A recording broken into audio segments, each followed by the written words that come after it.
warahmatullahi wabarakatuh. Waalaikumsalam. Assalamualaikum warahmatullahi wabarakatuh. Hmm, Hari ini kelompok terakhir ya, kelompok Bu Eka ya, ya Betul. penelitian eksperimen ya yang akan presentasi ya pada Bu Eka, Puji dan kawan-kawan ya dipersilakan untuk presentasi. Terima kasih. Baik, terima kasih Pak Ketua atas motivasinya. Teman-teman, kita mulai saja perkuliahan hari ini. Eh, Silahkan bagi yang mau ke kamar mandi dulu. Pak Agus sudah nyampe belum? Terus cari tempat yang nyaman, sinyal yang kuat, sama cemilan jangan lupa ya. Karena kelas kita akan berlangsung sampai sore, jadi jangan lupa mengisi agar energinya tetap ada sampai dengan sore nanti. Baik, demi kelancaran presentasi hari ini, mohon kesediaan dari teman-teman untuk mematikan mikrofon dan nanti raise hand ketika ingin bertanya ya. Izinkan saya memulai kelas hari ini. Bismillahirrohmanirrohim. Yang terhormat Prof. Supardi selaku dosen pengampu mata kuliah metode riset pendidikan dan teman-teman semua, rekan seperjuangan yang saya banggakan. Najwa Shihab pernah berkata bahwasanya hidup yang tidak dipertaruhkan tidak akan bisa dimenangkan.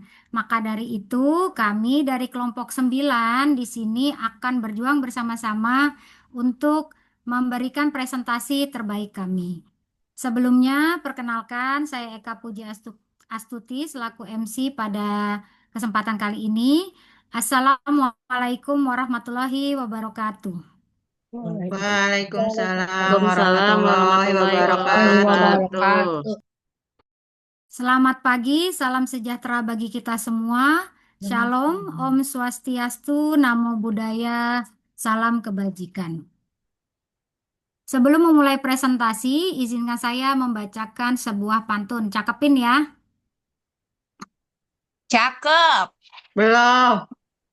Sudah catat, Pagi, sudah catat. pagi hari membuka layar. Cakep. Cakep, Cakep. Kopi hangat teman bekerja. cakep, Cakep. Walau Cakep. bertemu hanya daring saja, cakep. Cakep. semoga presentasi kami bermakna dan penuh sukacita. Bu Ah, Eka cakep, cakep. cakep, Cakep. cakep. Kami kayaknya nggak semangat Jangan banget sedih, Bu. ya. Jangan sedih, Bu. Amin.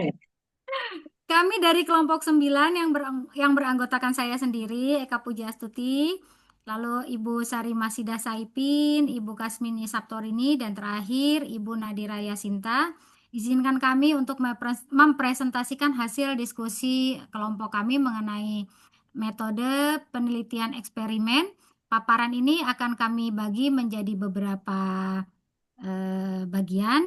Yang pertama dimulai dari pengertian, lalu nanti dilanjutkan dengan tujuan, dilanjutkan lagi langkah-langkah penelitian eksperimen, di bentuk desain penelitian eksperimen dan validitas penelitian eksperimen.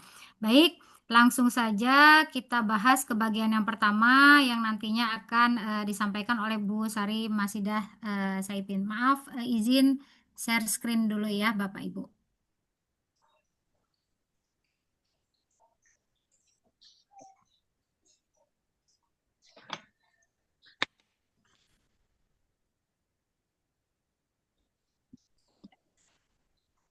Sudah terlihat Bapak Ibu? Udah. Sudah.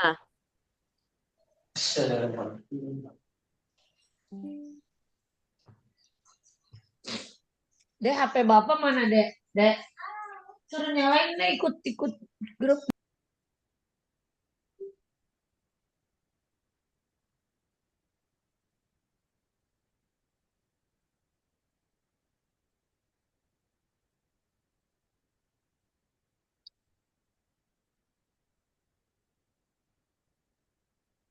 Ya,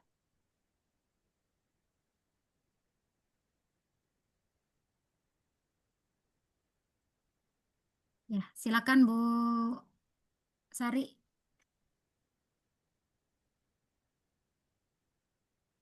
Ya baik, terima kasih Bu Eka. Kedengeran nggak suara saya? Kedengeran, Bu? Jelas, Bu. Ya, baik, terima kasih. Danta. Assalamualaikum warahmatullahi wabarakatuh. Saya akan melanjutkan presentasi mengenai metode eksperimen dengan latar belakang metode eksperimen yang bertujuan menguji hubungan sebab akibat secara kuat dengan cara melibatkan manipulasi variabel bebas, mengontrol atau mengendalikan variabel luar, dan seringkali menggunakan randomisasi dalam penentuan subjek penelitian. Metode ini sangat penting dalam penelitian kuantitatif, khususnya di bidang pendidikan dan sosial, karena memungkinkan peneliti menilai secara objektif pengaruh suatu perlakuan terhadap variabel yang diteliti. Next, Bu.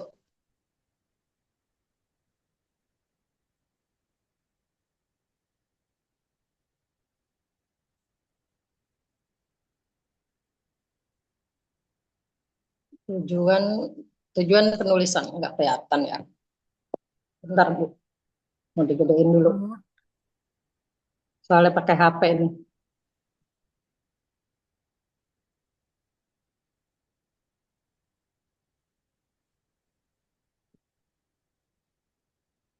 Tujuan penulisannya itu menganalisis konsep dasar metode eksperimen.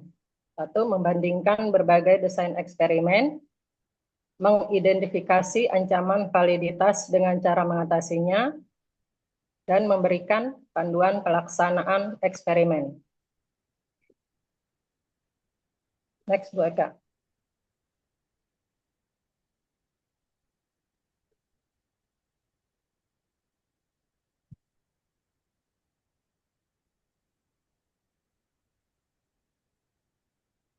Pengertian penelitian eksperimen yaitu metode penelitian yang dilakukan dengan cara memberikan perlakuan atau treatment secara sengaja kepada subjek penelitian untuk mengetahui pengaruh perlakuan tersebut terhadap variabel tertentu. Dalam penelitian ini, peneliti mengontrol variabel-variabel yang mempengaruhi agar dapat memastikan adanya hubungan sebab akibat secara objektif. Penelitian eksperimen biasanya melibatkan kelompok eksperimen dan kelompok kontrol, sehingga hasil yang diperoleh dapat dibandingkan dan digunakan untuk menguji, membuktikan, atau mengembangkan teori berdasarkan data yang diperoleh melalui percobaan. Next, Bu.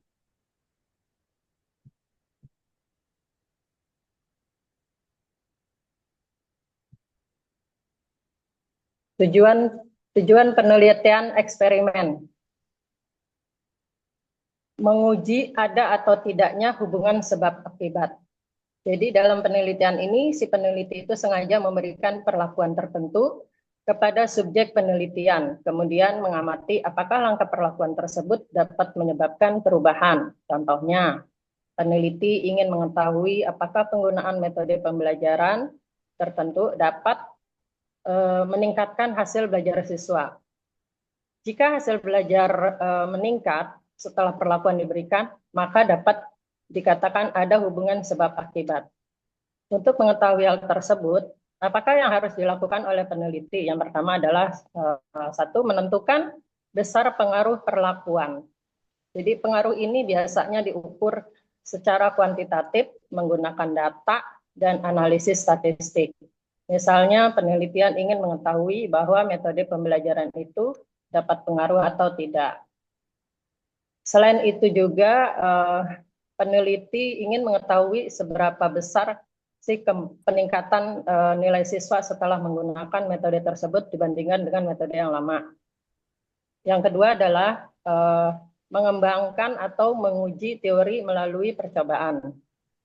Di sini artinya peneliti eksperimen yang digugakan untuk menguji kebenaran suatu teori atau bahkan mengembangkan teori baru berdasarkan hasil percobaan. Jadi teori yang ada itu diuji dengan memberikan perlakuan dan melihat apakah hasilnya itu sesuai dengan teori tersebut. jika hasil penelitiannya itu mendukung teori, maka teori tersebut artinya semakin kuat.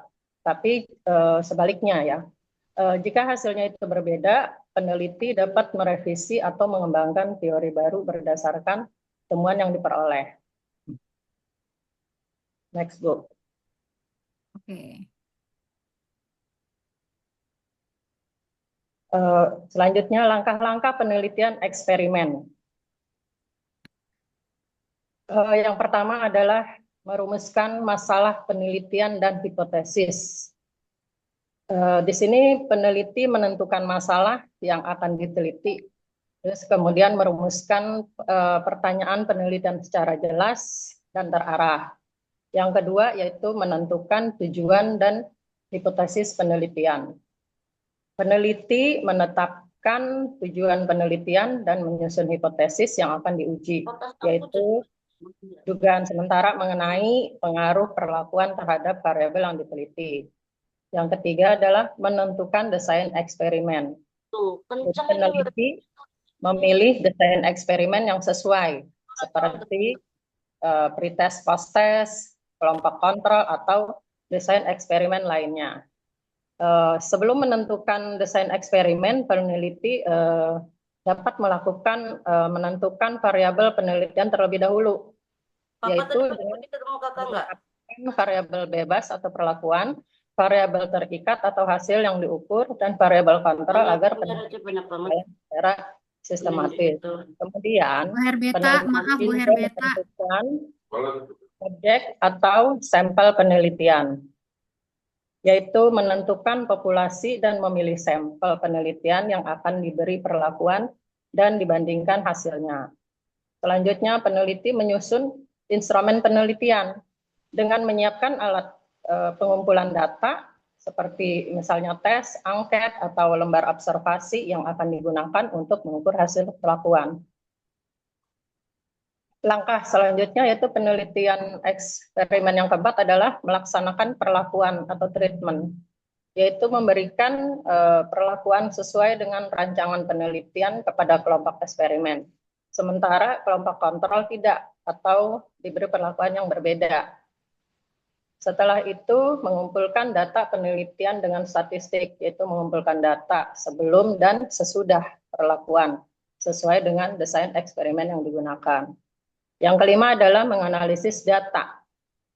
Data yang diperoleh itu menggunakan teknik statistik yang sesuai untuk mengetahui pengaruh perlakuan. Terakhir yaitu menarik kesimpulan dan membuat laporan penelitian. Menyimpulkan hasil penelitian, yaitu di sini kita menyimpulkan hasil penelitian berdasarkan analisis data dan menyusunnya dalam bentuk laporan atau karya ilmiah. Ya, bisa juga dengan seperti itu. Next, Bu. Baik, Bu Sari, terima kasih. Dilanjutkan dengan Bu Kasmini ya? Si Bu Sari, Bu, maaf. Oh, masih Bu Sari. Baik, silakan Bu Sari. Baik, terima kasih Bu Eka. Saya lanjutkan. Desain eksperimen lemah. Maksudnya apa sih? Yaitu desain penelitian eksperimen yang tingkat pengendalian variabelnya itu rendah. Jadi hubungan sebab akibatnya itu sulit dipastikan secara kuat. Jadi desain ini biasanya itu menggunakan pengacakan atau randomisasi dan seringkali melibatkan kelompok kontrol yang sebanding. Jadi sehingga validitas internal penelitian itu menjadi lemah.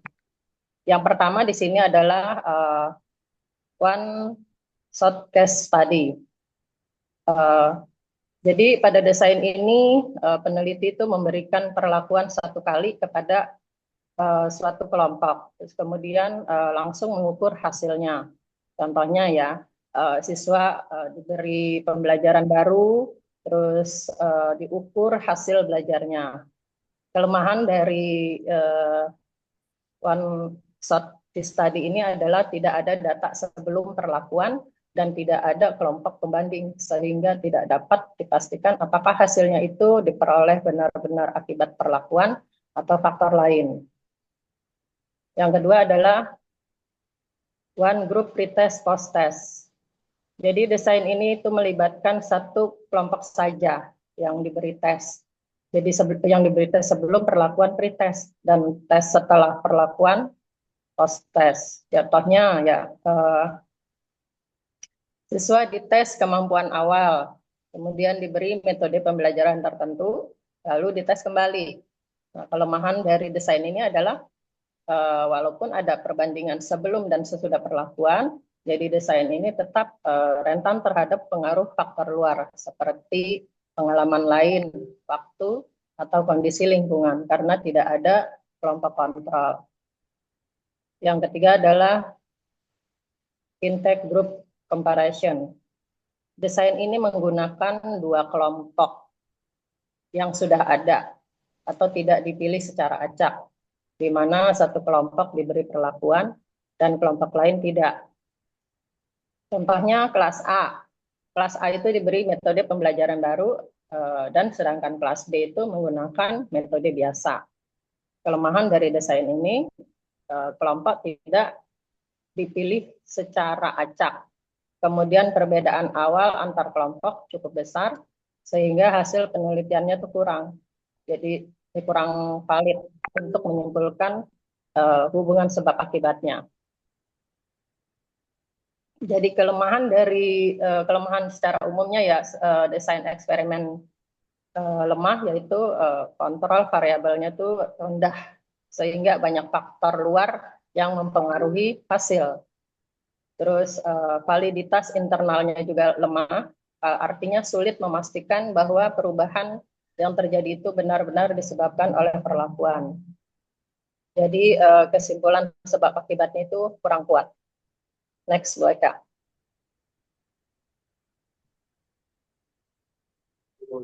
Ya, ini saya, Bu. Baik, Ini terima Bu, kasih Bu Sari. lanjut ke ini ya. Ya, terima kasih Bu Sari. Dilanjutkan Bu Kasmini. Silakan Bu. Baik, terima kasih Bu Eka. Saya akan melanjutkan tentang desain eksperimen murni. Apa yang dimaksud dengan desain eksperimen murni? Yaitu suatu pendekatan penelitian yang dilakukan di laboratorium atau dalam kondisi yang terkontrol, di mana peneliti secara sengaja memanipulasi satu atau lebih variabel independen untuk mengamati efeknya terhadap variabel dependen. Perbedaan utama antara desain eksperimen murni dan desain lainnya adalah adanya pengacakan subjek baik pada kelompok eksperimen atau pada kelompok kontrol. Sementara itu, pengacakan subjek penelitian merupakan teknik yang paling tepat untuk mengontrol ancaman ciri khas subjek terhadap validitas internal hasil penelitian. Terdapat beberapa desain eksperimen murni ya teman-teman yang sering digunakan dalam penelitian pendidikan. Di antaranya itu ada 4 ya, nanti akan kita satu-satu kita coba bahas. Yang pertama itu pretest only control group design, yaitu desain tes akhir dua kelompok. Desain ini merupakan salah satu desain eksperimen yang paling kuat tetapi paling sederhana. Desain ini memerlukan dua kelompok subjek yang dipilih secara acak. Masing-masing kelompok diberi perlakuan yang berbeda. Pengacakan subjek menyebabkan desain ini sangat baik dalam mengontrol beberapa ancaman validitas internal seperti ciri khas subjek, kematangan, dan regresi statistik. Di samping itu, karena pengujiannya hanya dilakukan pada akhir perlakuan, maka desain itu juga sangat baik dalam mengontrol pengaruh pengujian. Yang kedua, pretest post-test control group design atau desain tes awal akhir dua kelompok. Desain ini memerlukan dua kelompok subjek yang dipilih secara acak dan masing-masing kelompok dites sebanyak 2 kali. Jadi diperlakukan tes dulu ke kelompok ini ya, yaitu diberi tes awal sebelum perlakuan dan tes akhir setelah perlakuan, tes dan post-tes. Pengujian dilakukan secara bersamaan kepada kedua kelompok tersebut. Kekuatan dari desain ini terletak pada pengacakan dan menjamin adanya kesamaan statistik antara kedua kelompok itu sebelum eksperimentasi. Namun, penggunaan tes awal menyebabkan Validitas hasil perlakuan validitas terancam oleh pengaruh interaksi tes dengan perlakuan, pengaruh pengujian, dan pengaruh instrumental. Yang ketiga, match and randomized design, yaitu desain dua kelompok dipadankan dan diacak. Untuk mendapatkan dua kelompok subjek yang benar-benar setara, maka dalam desain penelitian memungkinkan untuk digunakan teknik pemadanan dan pengacakan subjek penelitian secara bersamaan. Subjek dibuat sepadan dalam satu atau lebih variabel yang diukur, misalnya IQ, sikap, motivasi, atau skor membaca. Sudah barang tentu, variabel yang dipadankan adalah variabel yang berdasarkan penelitian terdahulu. Teori atau pengalaman peneliti berkorelasi signifikan dengan variabel terkait.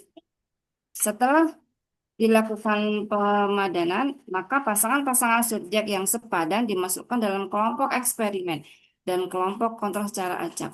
Desain eksperimen ini sangat cocok diterapkan pada dua desain eksperimen murni yang telah dibahas sebelumnya, yaitu desain tes akhir dua kelompok diacak dan desain tes awal akhir dua kelompok diacak.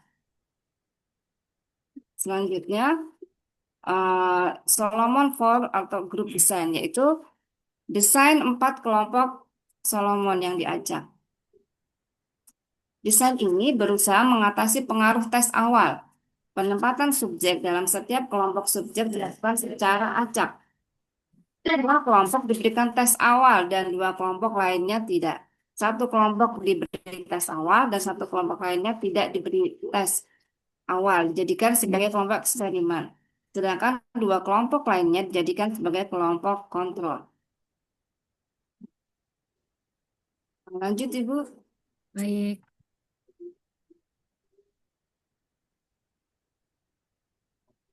Ya, untuk desain faktorial itu melibatkan dua atau variabel bebas.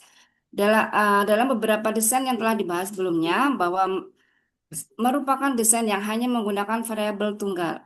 Dalam desain-desain itu, peneliti memanipulasi satu variabel bebas yang mendapatkan efeknya terhadap variabel terkait. Namun, dalam kasus gejala sosial yang lebih rumit, biasanya terdapat beberapa variabel yang sangat berinteraksi secara simultan, sehingga usaha membatasi kajian hanya satu variabel tertentu akan sama artinya dengan penyederhanaan situasi sosial yang seharusnya lebih kompleks.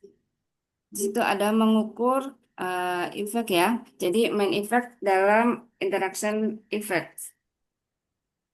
Jadi berdasarkan desain faktorial 2x2, peneliti itu menentukan pertama pengaruh utama atau main effect variabel A terhadap variabel terkait tanpa mempertimbangkan pengaruh variabel tersebut. Yang kedua, pengaruh utama atau main effect variabel atribut B terhadap variabel terkait tanpa mempertimbangkan pengaruh variabel eksperimen. Yang ketiga, pengaruh interaksi antara variabel eksperimen A dan variabel atribut B terhadap variabel terikat. Pengaruh sederhana, simple effect perlakuan A1 terhadap masing-masing level variabel atribut B mempengaruhi sederhana ya, simple. Jadi perlakuan A2 terhadap masing-masing level variabel B, yaitu B1 dan B2.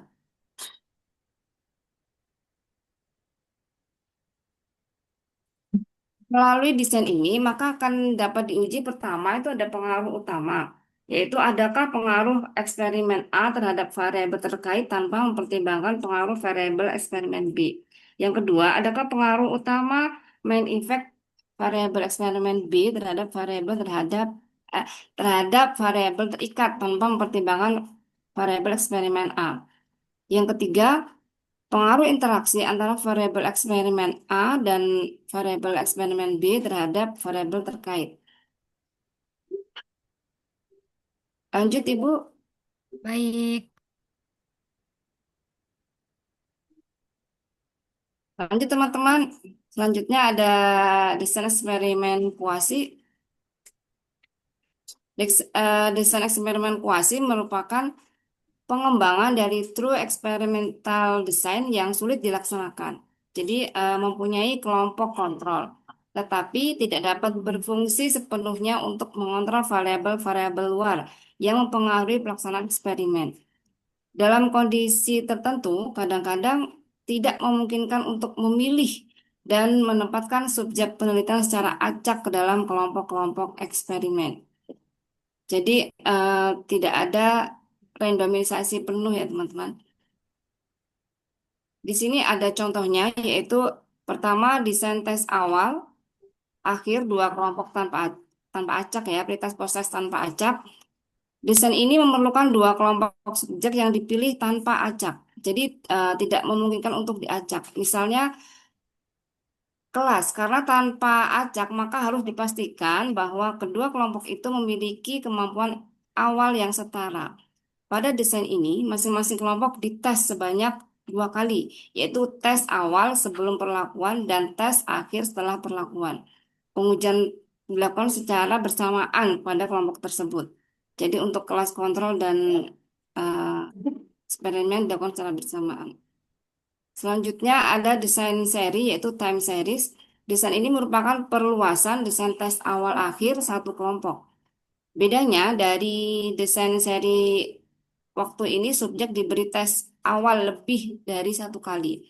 Pemberian tes awal dan tes akhir seharusnya tidak lebih dari 4 kali agar tidak menimbulkan kebosanan bagi subjek penelitian. Sedangkan pengaruh perlakuan dilihat dari ada tidaknya perbedaan hasil tes sebelum dan setelah perlakuan. Desain ini tidak dapat dipilih secara random. Sebelum diberi perlakuan kelompok diberi pretest sampai 4 kali dengan maksud untuk mengetahui kestabilan dan kejelasan kelompok sebelum diberi perlakuan dan setelah diberi perlakuan. Bila hasil pretestnya selama 4 kali nilainya berbeda, maka kelompok tersebut labil dan konsisten. Berikutnya, desain yang berimbang. Desain ini hampir sama dengan pretest post-test control group design. Hanya pada desain ini kelompok eksperimen maupun kelompok kontrol tidak dipilih secara random. Dalam desain ini baik kelompok eksperimental maupun kelompok kontrol dibandingkan. Kendati kelompok tersebut dipilih dan ditempatkan tanpa melalui random. Dua kelompok yang ada diberi pretest kemudian diberikan perlakuan dan terakhir akan diberikan post-test. Desain berimbang merupakan cara lain untuk menyetarakan kelompok-kelompok subjek penelitian. Dalam desain ini, semua kelompok diberikan perlakuan yang sama dalam waktu yang berbeda selama masa eksperimen kita. Pengaruh dari perlakuan dapat diketahui dengan cara membandingkan rata-rata skor tes akhir setelah kita berikan perlakuan. Dalam hal ini, membandingkan rata-rata skor tes semua kelompok pada perlakuan 1, 2, dan 3. Yang keempat, desain subjek tunggal desain subjek yaitu merupakan adaptasi dari desain seri waktu. Bedanya pada desain subjek tunggal hanya melibatkan satu subjek, sehingga hanya diperoleh dari subjek di dalam satu periode waktu tertentu. Nanti untuk contohnya akan dibacakan teman kami ya. Lanjut Ibu. Baik.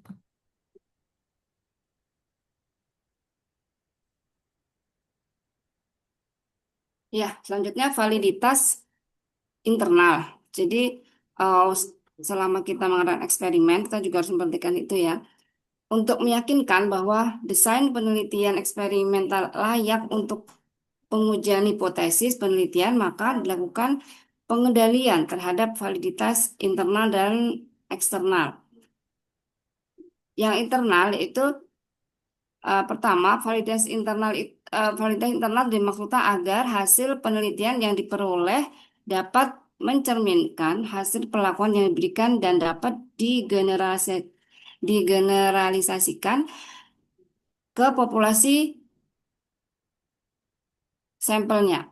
Pengendalian validitas internal dari satu desain penelitian sangat dibutuhkan agar hasil penelitian diperoleh itu nanti benar-benar merupakan sebab akibat gitu ya.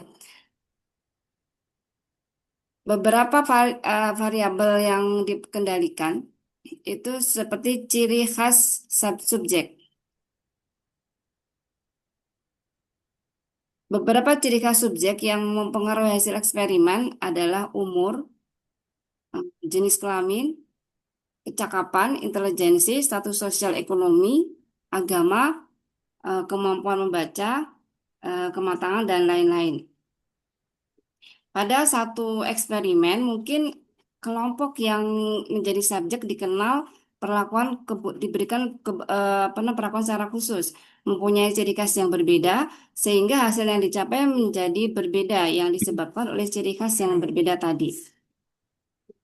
Ciri khas responden dapat dikendalikan melalui pemilihan cara acak, melalui penggunaan kelompok secara yang setara, dan melalui pemilihan kelas paralel yang punya ciri khas yang sama. Selanjutnya ada lokasi. Jadi untuk ancaman lokasi penelitian terjadi karena Siapa yang harus berjalan?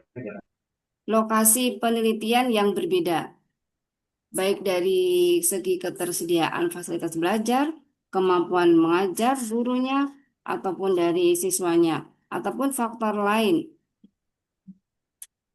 Pengaruh lokasi itu penelitian antara lain dapat dikendalikan melalui pemilihan sekolah-sekolah yang memiliki kualifikasi yang sama. Jadi diusahakan nanti kalau mengadakan penelitian itu kualifikasinya hampir sama.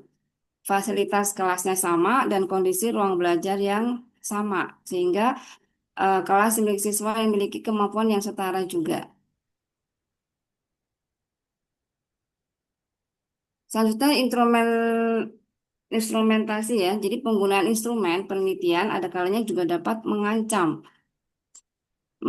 validitas perlakuan. Beberapa ancaman yang terkait dengan instrumentasi antara lain penggunaan instrumen yang tidak valid, penggunaan yang berbeda-beda, subjek penelitiannya, pengujian yang dilakukan pada waktu yang berbeda, penskoran yang tidak objektif, perbedaan kecemasan subjek terhadap tes, dan pengumpulan data yang tertentu. Pengujian dalam penelitian eksperimen ada kalanya dilakukan 2 kali tes, yaitu tes awal dan tes akhir. Pemberian tes ini memungkinkan akan mendorong siswa untuk lebih berhati-hati, lebih responsif terhadap perlakuan, lebih termotivasi untuk belajar, dan sebagai subjek yang kuat, ingatannya mungkin masih tetap mengingat jawaban tes awal, terutama pada penggunaan tes awal dan tes yang sama. Akibatnya akan mempengaruhi hasil yang dicapai pada tes akhir, apapun jenis perlakuan yang diberikan. Selanjutnya, sejarah. Hal ini dimaksudkan sebagai semua kejadian di luar perlakuan yang muncul bersamaan dengan pelaksanaan eksperimen, sehingga sangat mungkin hasil eksperimennya nanti akan terganggu dan terkotori oleh kejadian tersebut. Pengaruh sejarah dikontrol melalui pengacakan dan melalui pemberian perlakuan dalam jangka waktu yang lama.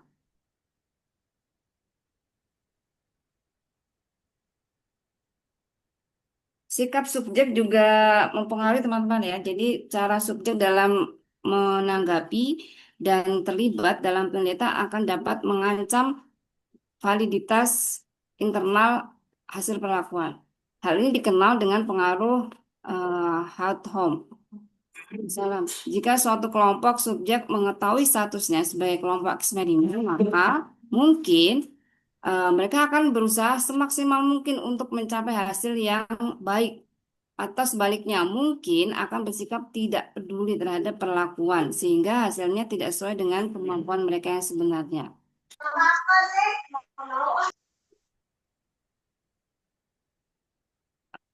Lanjut, Ibu. Baik.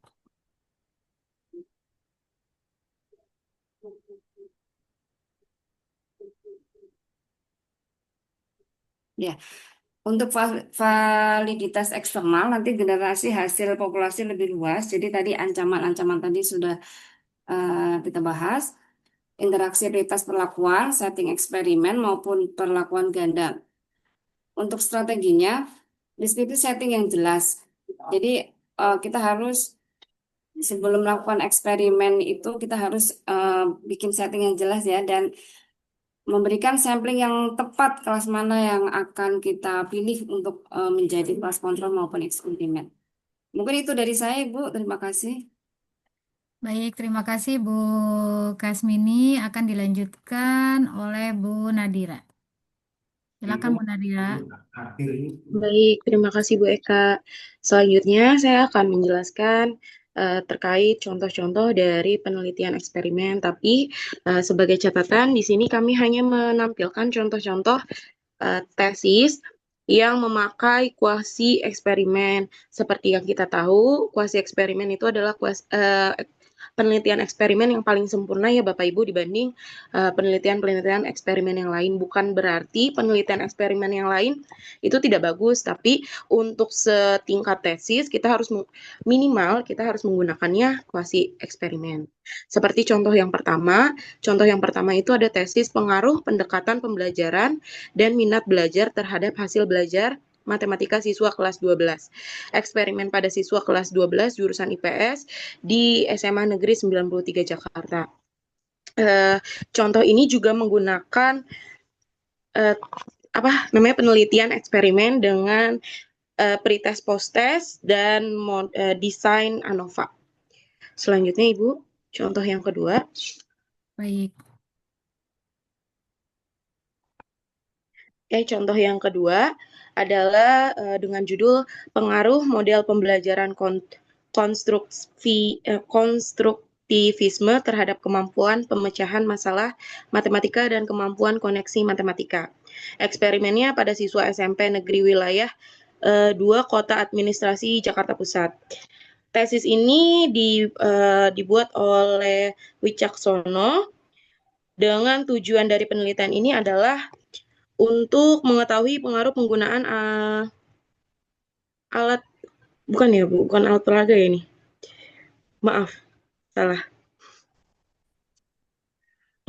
Tujuannya ini berdasarkan data yang diperoleh, hasil pengujian hipotesis dan pembahasan hasil penelitian, maka dapat disimpulkan terdapat pengaruh yang signifikan model pembelajaran konstruktivisme terhadap kemampuan pemecah masalah matematika dan kemampuan koneksi matematika secara multivariat pada siswa SMP negeri di kota Jakarta Pusat. Hal tersebut dibuktikan dengan nilai SIG 0,003 lebih kecil dari 0,05 dan nilai F hitung sama dengan 6,458. Hal ini menunjukkan terdapat perbedaan yang signifikan antara rata-rata kemampuan pemecahan masalah matematika dan kemampuan koneksi matematika secara multivariat pada pemberian model pembelajaran konstruktivisme tipe core dan model pembelajaran konstruktivisme tipe generatif. Jadi tipe core sama tipe core-nya itu adalah tipe eksperimennya, sementara tipe generatif adalah kontrol eksperimennya. Baik, Terdapat pengaruh yang signifikan model pembelajaran konstruktivisme terhadap kemampuan pemecahan masalah matematika pada siswa SMP negeri di kota Jakarta Pusat. Hal tersebut dibuktikan dengan nilai SIG 0,002 lebih kecil dari 0,05 dan nilai F hitung sama dengan 10,783. Hal ini menunjukkan terdapat perbedaan yang signifikan antara rata-rata kemampuan pemecahan masalah matematika pada pemberian model pembelajaran konstruktivisme tipe core dan model pembelajaran konstruktivisme tipe generatif. Jadi seperti itu ya Bapak Ibu. Jadi pembelajaran konstruktivismenya itu lebih efektif dibanding menggunakan tipe core dibanding menggunakan tipe generatif. Seperti itu. Selanjutnya, contoh yang ketiga adalah contoh yang ketiga dengan judul pengaruh model pembelajaran dan kecerdasan emosional terhadap kemampuan berpikir kritis matematika siswa. Eksperimen pada siswa SMA swasta di Kecamatan Kebayoran Lama, Jakarta Selatan. Pada tesis ini, model pembelajaran yang digunakan adalah PBL, dan model pembelajaran discovery learning, kemampuan berpikir kritisnya yang dilihat, serta kecerdasan emosional ini menggunakan kuasi eksperimen juga dengan desain ANOVA. Oke, tujuan penelitian ini adalah untuk mengetahui pengaruh model pembelajaran untuk kecerdasan emosional dan untuk mengetahui pengaruh interaktif model pembelajaran dan kecerdasan emosional terhadap kemampuan berpikir kritis matematika siswa. Metode yang digunakan adalah ANOVA 2 arah. Eksperimen dilakukan pada 2 kelompok, di mana masing-masing kelompok diberi perlakuan yang berbeda. Masing-masing kelompok dibagi lagi menjadi 2 kategori menurut jenis kecerdasan emosional, yaitu kelompok yang mempunyai kecerdasan emosional tinggi dan kecerdasan emosional rendah. Subjek penelitian ini adalah 38 orang siswa yang berasal dari 2 sekolah, yaitu SMA Swasta Hang Tuah 1 Jakarta Selatan dan SMA Swasta Muhammadiyah 18 Jakarta Selatan, yang terdiri dari 19 orang siswa untuk eksperimen dan 19 orang siswa untuk kelas kontrol yang diperoleh dari sampel acak pada siswa kelas 11. Instrumen yang digunakan adalah tes kemampuan berpikir kritis matematika yang berbentuk soal uraian dan kuesioner kecerdasan emosional. Teknik analisis data yang digunakan dalam penelitian ini adalah deskriptif statistik, uji normalitas, uji homogenitas, dan ANOVA 2 arah. Berdasarkan hasil perhitungan dengan menggunakan software SPSS, diperoleh signifikan untuk semua variabel yang diuji nilainya kurang dari lebih dari 0,005. Ini menandakan data dari variabel berdistribusi normal. Setelah uji normalitas memenuhi syarat, maka dilakukan uji homogenitas, diperoleh signifikansi lebih dari 0,005 dan signifikansi uji ANOVA 2 arah untuk semua variabel yang diuji nilainya kurang dari 0,005. Dengan taraf signifikan 5%, maka HO ditolak dan HI diterima. Sehingga dapat disimpulkan bahwa terdapat pengaruh yang signifikan pada kemampuan berpikir kritis matematika. Dapat disimpulkan bahwa terdapat pengaruh yang signifikan pada kemampuan berpikir kritis matematika siswa dan kecerdasan emosional yang memperoleh pembelajaran dengan metode pembelajaran PBL. Jadi karena ini memakai 2 jenis model pembelajaran ya Bapak Ibu, PBL dan discovery learning, ternyata berdasarkan tesis yang sudah dirancang, model eksperimen PBL itu lebih berpengaruh dibanding discovery learning. Seperti itu. Contoh yang terakhir.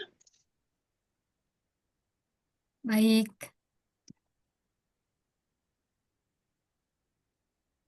Contoh yang terakhir ada pengaruh penggunaan alat peraga dengan mengontrol kemampuan awal terhadap hasil belajar matematika siswa kelas 12 IPA SMA Negeri Kota Tangerang tahun pelajaran 2011-2012. Tujuan dari penelitian ini adalah untuk mengetahui penggunaan alat peraga dengan mengontrol kemampuan awal terhadap hasil belajar matematika siswa kelas 12 IPA SMA Negeri Kota Tangerang tahun pelajaran 2011-2012. Metode penelitian yang digunakan penulis adalah metode eksperimen. Hasil penelitian menyimpulkan terdapat pengaruh alat peraga terhadap hasil belajar matematika. Hasil pengujian diperoleh T hitung sama dengan 8,098, sedangkan nilai T tabel taraf nyata 5%. DK 74 dan adalah 1,67. Maka T hitung lebih besar dari T tabel. Dengan demikian dapat diartikan tolak HO atau terima HI. 2. Dengan mengontrol atau mengendalikan pengaruh kemampuan awal, tidak terdapat perbedaan hasil pembelajaran siswa kelas 12 IPA di SMAN Kota Tangerang antara siswa yang belajar dengan metode pembelajaran menggunakan alat peraga dan konvensional. Hasil pengujian diperoleh nilai F hitung sama dengan 1,895 dan F tabel sama dengan 3,972. Karena F hitung lebih kecil dari F tabel, maka HO diterima dan disimpulkan tidak dapat perbedaan hasil belajar matematika siswa kelas 12 IPA di SMAN Kota Tangerang antara siswa yang belajar dengan metode pembelajaran menggunakan alat peraga dan konvensional. Setelah mengontrol pengaruh kemampuan awal, hal ini menunjukkan bahwa dengan mengontrol atau mengendalikan pengaruh kemampuan awal siswa, tidak terdapat pengaruh penggunaan alat peraga terhadap hasil belajar matematika. Seperti itu Bapak Ibu. Selanjutnya, Bu Eka.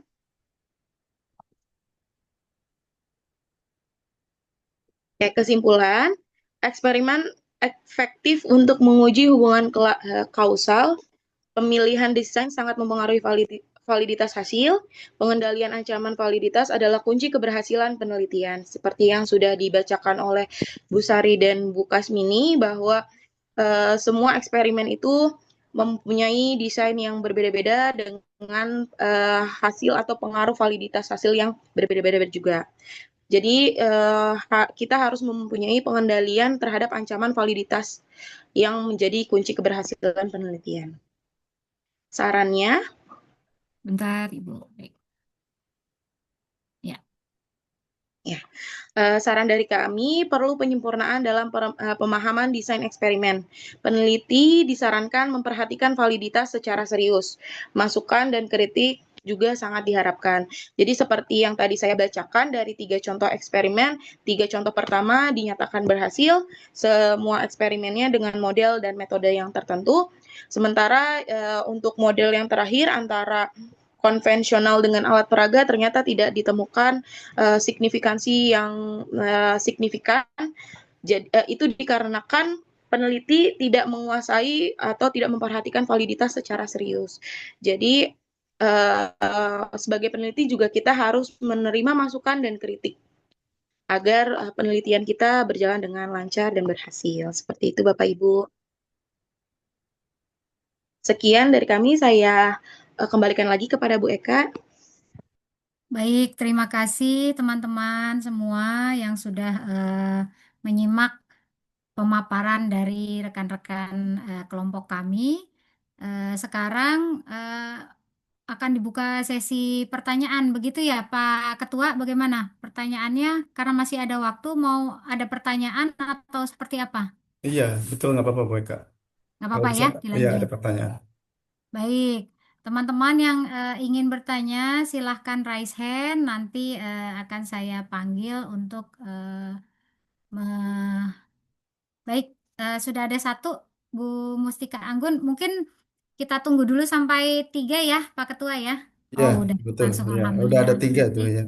Berarti sudah bisa langsung dibuka sesi tanya jawabnya. Baik, untuk penanya pertama, silahkan Bu Mustika Anggun. Baik, terima kasih Bu Eka atas kesempatannya. Sebelumnya, eh, selamat teman-teman atas pemaparan yang sangat menarik gitu ya untuk kelompok Bu Eka dan kawan-kawan. Saya ingin dalam pemahaman terkait ini penelitian eksperimen gitu ya yang tadi teman-teman sudah sampaikan. Pastinya kan penelitian eksperimen dengan penelitian yang lainnya itu memiliki perbedaan gitu ya.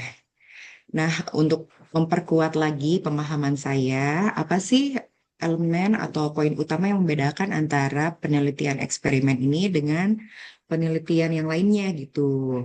Nah, kemudian bagaimana Bapak Ibu memaknai peran masing-masing elemen tersebut gitu, agar menghasilkan data yang valid dalam penelitian nantinya. Terima kasih, Bu Eka, itu saja. Baik, saya ulang ya Bu Anggun, pertanyaannya berarti Bu Anggun menanyakan tentang elemen-elemen yang membedakan penelitian eksperimen dengan penelitian-penelitian lainnya dan mengapa elemen-elemen tersebut penting dan dalam menghasilkan data yang valid begitu ya? Iya, betul, Bu Eka. Terima kasih. Selanjutnya Bu Kesi Iswanti. Ya, terima kasih Bu Eka. Terima kasih juga rekan-rekan kelompok terakhir 9 atas pemaparan pada pagi hari ini yang membuka kegiatan perkuliahan kita dengan penuh semangat. Yang ingin saya tanyakan, tadi kan ada beberapa jenis-jenis eksperimen gitu ya Bu Eka.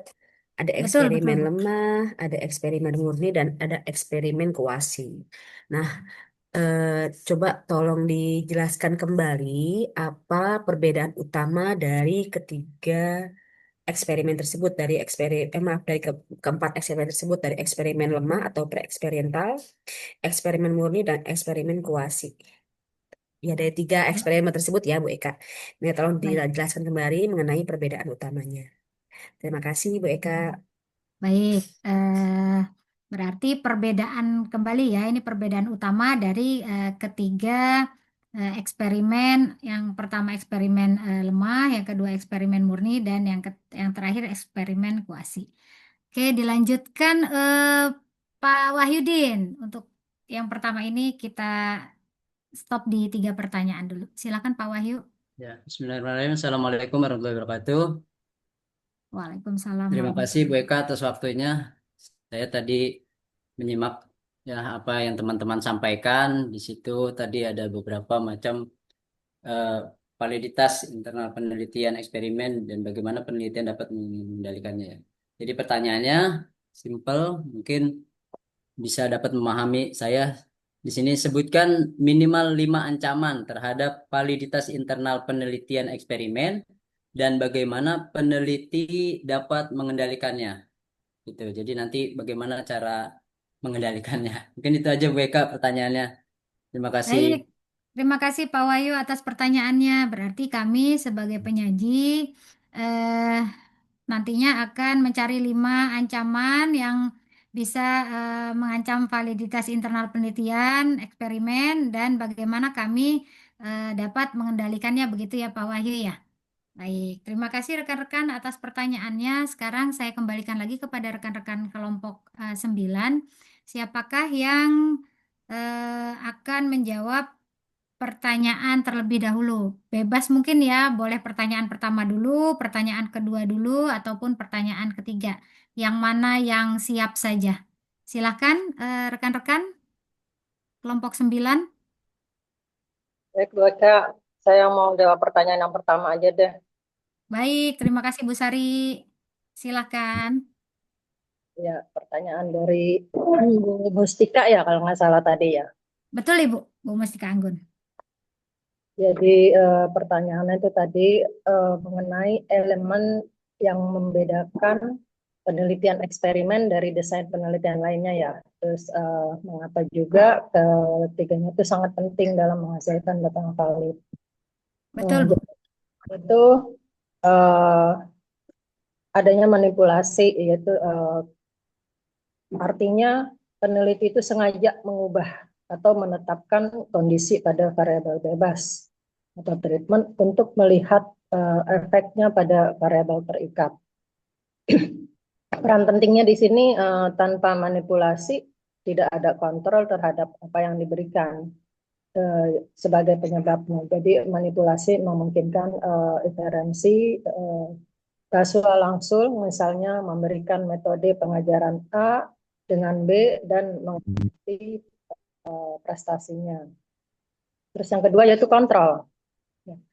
Kontrol itu upaya mengendalikan variabel-variabel eksternal yang dapat mempengaruhi variabel terikat selain treatment, misalnya kondisi ruang, waktu, kualitas guru, dan instrumen. Peran pentingnya di sini kontrol meminimalkan penjelasan alternatif terhadap efek yang diamati. Jadi sehingga perbedaan antara kelompok itu dapat lebih diatribusikan pada treatment. Jadi teknik kontrol itu yaitu kelompok kontrol standar prosedur pelaksanaan pemakaian instrumen sama, blend prosedurnya juga sama, terus penjelasan konsep kontrol dan bagaimana desain menilai ancaman itu dijelaskan dalam literatur klasik tentang desain eksperimental. Itu menurut Simon Fraser University ya. Jadi yang ketiga di sini pengacakan atau random. Itu penempatan subjek atau kelas ke kelompok perlakuan atau kontrol secara acak. Jadi peran pentingnya yaitu random itu menurunkan bias seleksi dan membuat kelompok seimbang secara statistik terhadap ciri khas subjek, baik yang terukur ataupun yang tidak terukur. Ya. Mekanisme utama untuk meningkatkan validitas internal desain eksperimen murni. Tanpa random kontrol terhadap perbedaan awal antar kelompok yang lemah.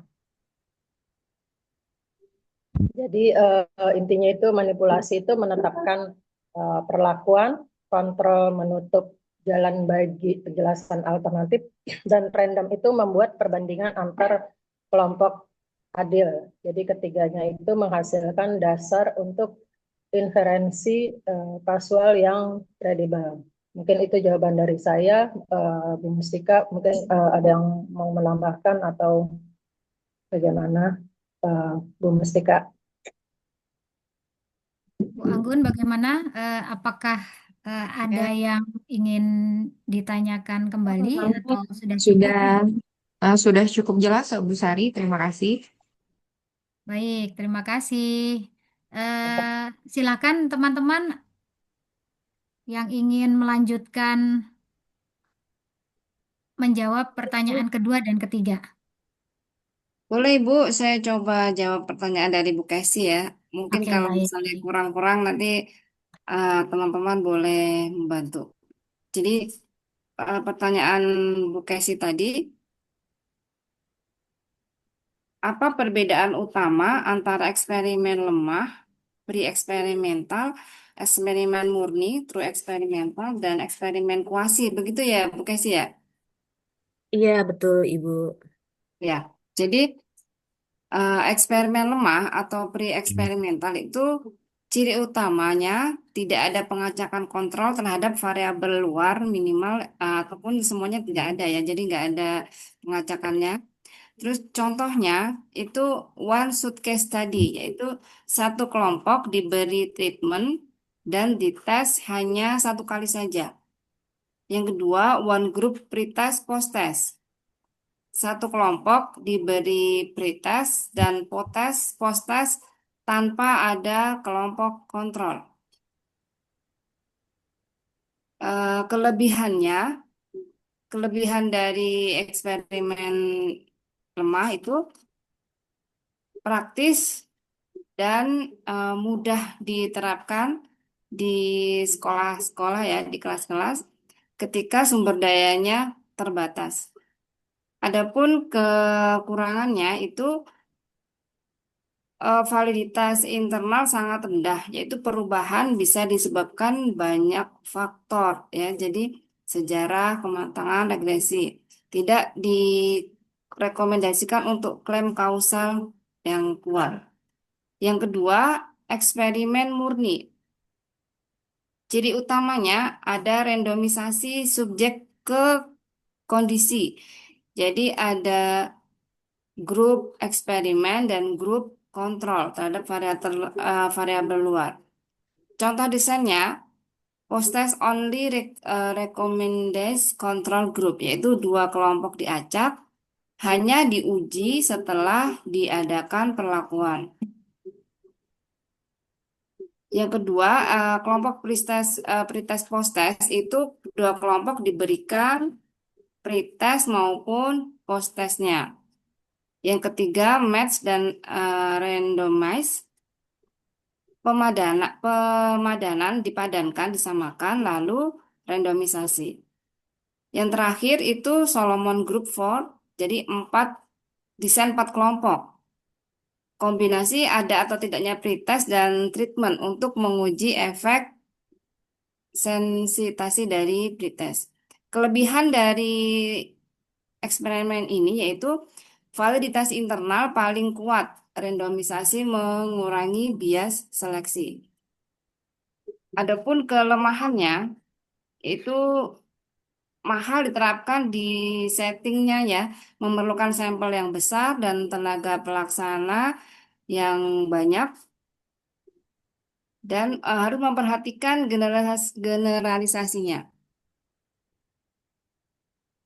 Yang terakhir eksperimen kuasi. Kuasi ada kelompok pembanding, ada kelompok kontrol, tapi tidak selalu ada randomisasi. Misalnya kelompok kelas yang sudah ada dipakai boleh. Contohnya itu non randomized pretest, post test. Dua kelompok tanpa randomisasi. Ada yang kedua itu time series design, pretest berulang sebelum dan sudah treatment. Selanjutnya desain berimbang, dan subjek tunggal untuk intervensi individual. Adapun kelebihannya, lebih sesuai untuk diterapkan peneliti di sekolah ataupun organisasi, di mana randomisasi tak mungkin, tetap memungkinkan inferensi kausal lebih baik daripada pre-eksperimental jika dikombinasikan teknik kontrol. Adapun kelemahannya, ancaman seleksi dan interaksi lebih besar, itu pengendalian ancaman validitas internal lebih sulit. Mungkin itu Bu Kesi, saya masih banyak kekurangan ya. Mungkin teman yang lain bisa menambahkan dari kelompok 9 atau teman-teman di kelas boleh. Silakan Bu Eka. Bagaimana Bu Kesi? Ya, makasih Bu Rini, Bu Eka. Sudah cukup. Baik, terima kasih. Berarti tinggal pertanyaan Pak Wahyu ini yang belum dijawab ya. Bagaimana Bu Nadira? Apakah sudah Eh, siap untuk menjawab? Siap Bu Eka. Saya akan Baik. menjawab pertanyaan dari Pak Wahyu ya. Pertanyaan dari Pak Wahyu adalah sebutkan 5 ancaman dari validitas internal dan bagaimana kami sebagai peneliti untuk mengatasinya ya. Yang pertama, yang seperti yang sudah disebutkan oleh Bu Rini tadi saat presentasi, ada yang namanya seleksi atau ciri khas subjek atau selection bias.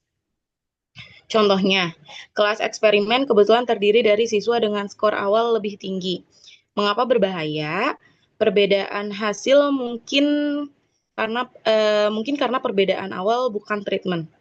Kontrol praktis, randomisasi jika tidak memungkinkan matching pasangan berdasarkan pretest atau AQ, atau gunakan analisis kovarian ANCOVA untuk menyesuaikan perbedaan awal. Yang kedua, ada sejarah yang tadi sudah dijelaskan juga. Contohnya, selama eksperimen ada program remedial di satu sekolah yang mempengaruhi prestasi. Mengapa berbahaya? Peristiwa eksternal bersamaan dapat menjadi penyebab perubahan. Jadi, selain dari internal, ada faktor dari eksternalnya juga yang dapat menyebabkan perubahan. Yang dilakukan itu ada kontrol praktis, lakukan perlakuan pada kelompok secara bersamaan waktu. Catat peristiwa luar dan bila perlu gunakan kelompok kontrol yang terkena kondisi lingkungan yang sama. Jadi kalau perlu kondisi lingkungannya sama ya seperti yang tadi sudah Bu Rini jelaskan juga. Kalau perlu kelompok eksperimen dan kelompok kontrolnya itu harus dengan kondisi yang sama. Lalu yang ketiga ada kematangan atau maturation. Contohnya peningkatan kemampuan karena perkembangan alami. Misal, anak menjadi lebih dewasa selama penelitian lama. Jadi karena berjalannya penelitian itu lama, misalnya selama 2 semester, nggak mungkin ya, 1 semester mungkin. 1 semester gitu. Kalau anak-anak kan kalau misalnya di awal dia naik kelas, pasti kan masih terbawa dengan sifat alamiahnya yang waktu kelas sebelumnya. Sementara kalau misalnya udah menjelang akhir semester nih Bapak Ibu, anak-anak tuh udah menyesuaikan dengan tingkatan atau grade-nya tertentu. Misalnya dari kelas 7 dia ke kelas 8. Pas di kelas 8 awal pasti sifatnya itu masih sama seperti dia waktu kelas 7. Tapi waktu dia udah mendekati akhir semester, biasanya sifatnya juga sudah berubah, sudah menyesuaikan, aku udah kelas 8 nih. Dia pasti ngerasa lebih dewasa lagi dan lebih mature. Nah, mengapa berbahaya? Efek perubahan waktu bukan akibat perlakuan. Namanya waktu ya, kan itu bukan dari perlakuan, tapi karena berjalannya waktu penelitian lebih lama. Apa yang harus kita lakukan? Kurangi durasi eksperimen jika memungkinkan. Randomisasi ini yang selalu kita tekankan dalam penelitian eksperimen ya Bapak Ibu, bahwa kita harus melakukan randomisasi. Seperti yang dosen-dosen juga sudah selalu jelaskan, kalau penelitian itu harus memakai randomisasi. Atau gunakan kelompok kontrol yang serupa sehingga efek kematangan terjadi pada kedua kelompok. Jadi kalau misalnya pun mereka secara natural alamiah mereka matang, itu dengan anak yang sama, misalnya sama-sama anak-anak yang baru naik ke kelas 8. Jangan yang kelompok eksperimennya itu anak kelas 7 mau ke baru kelas 8, sementara yang kontrolnya itu anak kelas 8 yang baru naik ke kelas 9. Jangan kayak gitu ya Bapak Ibu. Yang keempat, ada pengujian atau testing effect atau pretest sensitization. Contohnya, peserta belajar dari pretest sehingga performa post-test meningkat terlepas dari treatment. Jadi, anak-anak tuh biasanya tahu Bapak Ibu, kalau misalnya, aku mau diteliti nih kayaknya, soalnya kok tiba-tiba ada orang lain nih masuk ke kelas aku, atau kok kayaknya dikasih pretest soal yang nggak biasanya nih, kayaknya bakal, kalau ada pretest bakal ada post-test. Nah, mereka tuh malah jadi belajar lebih giat. Misalnya awalnya pretestnya itu nilainya ampun-ampunan gitu. Mereka belajar nih biar post-testnya tuh nilainya bagus. Nah, itu mempengaruhi sekali ya dengan penelitian kita. Padahal kan yang kita ingin teliti itu eksperimen kita ya. Misal eksperimennya dengan PBL ya, yang kita pengen lihat kan PBL-nya berpengaruh kepada anak atau enggak. Anaknya belajar sendiri gitu di rumah. Atau ada tambahan belajar, mereka bikin kelompok belajar sendiri. Nah, itu berpengaruh banget Bapak Ibu untuk membuktikan bahwa penelitian kita itu sebenarnya berhasil atau enggak ya, atau emang ini karena anaknya jadi lebih rajin di saat itu. Kayak gitu Bapak Ibu. Semoga ngerti ya. Mengapa berbahaya tadi ya saya sudah jelaskan. Terus apa yang harus kita lakukan? Gunakan desain post-test only bila sensitization menjadi kekhawatiran, atau gunakan Solomon for Group desain untuk menguji dan mengendalikan efek pretest. Yang sudah tadi dijelaskan juga ya, macam-macamnya. Post-test only dan Solomon for Group sudah dijelaskan oleh anggota kelompok saya tadi. Yang terakhir nih Pak Wahyu, yang kelima, itu ada instrumentasi.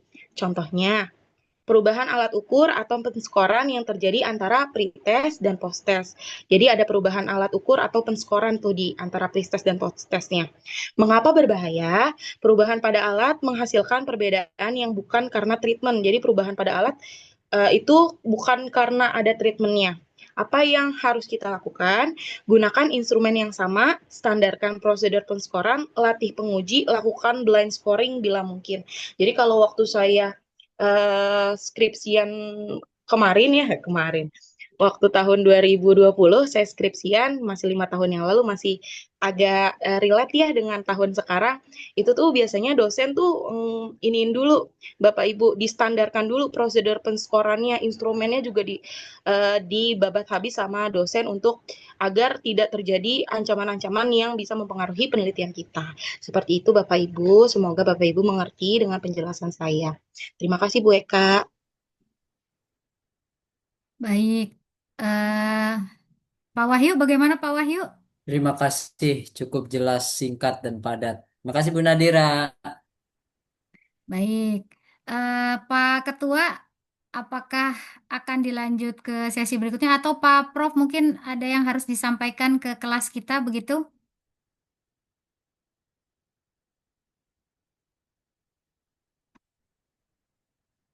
Oh baik, Prof. Prof sudah keluar dari grup ini, teman-teman. Berarti kita sudahi saja ya presentasi kita kali ini. Jika ada tambahan pertanyaan bisa di chat di grup WA. Seperti itu pesan dari Prof. Supardi. Baik. Dengan demikian kita telah menyimak pemaparan makalah kelompok 9.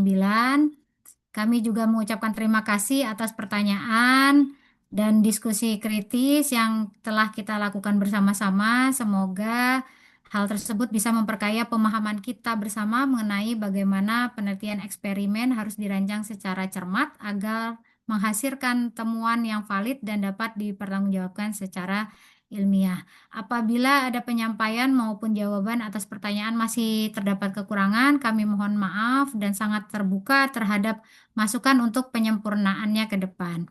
Dengan mengucapkan terima kasih atas perhatian dan partisipasi aktif seluruh teman-teman, maka sesi presentasi dan diskusi makalah ini kami nyatakan ditutup. Wassalamualaikum warahmatullahi wabarakatuh. Waalaikumsalam Waalaikumsalam warahmatullahi warahmatullahi wabarakatuh. wabarakatuh. Terima kasih buat presentasi kelompok terakhir ya, kelompok 9 ya Bu Eka ya. Iya, Iya, luar betul, biasa Bapak. ya. Alhamdulillah. Iya, alhamdulillah ya. Luar Keren-keren. biasa ya. Ibu-ibu penyaji. Iya, lama ya. Dari jam berapa tadi? Setengah 8 ya. Iya, udah. Jalurnya santai. Oke, masih ada waktu 15 menit. Mungkin ada yang mau diskusi. mengenai perkuliahan kita. Hah? Mau nanya teman-teman, ada yang sudah publish Sinta 2